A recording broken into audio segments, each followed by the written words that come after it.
បាទសម្រាប់ប្រិមិត្តសួរថាតើ Man City អាចនឹងរកពានបានអត់បាទយើងអត់ទាន់អាចនិយាយបានក្នុងនោះផងដែរសម្រាប់ Man City ជាមួយនឹង Arsenal គឺដូចគ្នាសម្រាប់វគ្គបាទជុំទី4របស់ FA Cup មានទាំង Man City មានទាំង Arsenal បាទនៅក្នុងការប្រកួតក្រុមទាំងពីរក៏នឹងត្រូវប្រកួតផ្ដាច់ព្រាត់បាទ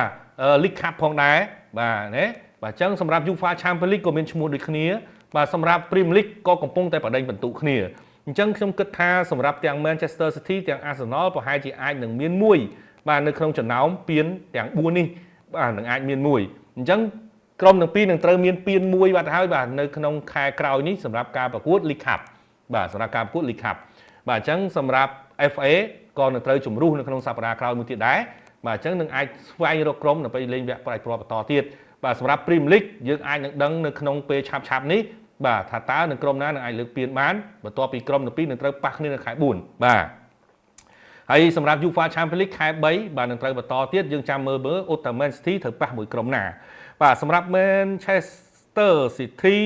បាទអាចនឹងត្រូវបាទប៉ះគ្នាជាមួយនឹងបាទ Inter នឹងឡើងអត់ទេបាទប្រិមិត្តបាទប្រកួតជើងទី1ទៅចាញ់បាទ Bodo Glimt ឯណានោះបាទហើយសម្រាប់ Manchester City ហ្នឹងក៏អាចនឹងប៉ះជាមួយនឹង Real Madrid ផងដែរបាទយ៉ាងណាមិញ Real Madrid បាននាំមុខលើ Benfica មុនហើយបាទអញ្ចឹងហ្នឹងគ្រាន់តែខ្ញុំនិយាយថាអាចនឹងប៉ះណាបាទអាចនឹងប៉ះបើអញ្ចឹង Man City អាចនឹងប៉ះ Real ឬក៏អាចនឹងប៉ះ Inter ប៉ុន្តែ Inter ជើងទី1ចាញ់ Bodo Glimt បាត់ទៅហើយបាទអញ្ចឹងអត់ដឹងថាជើងទី2មិនដែរបាទ Bodo Glimt ជើងទី2សុំត្រឹមតែស្មើ Inter ស៊ីអត់បាននោះចប់សេចក្តីហើយ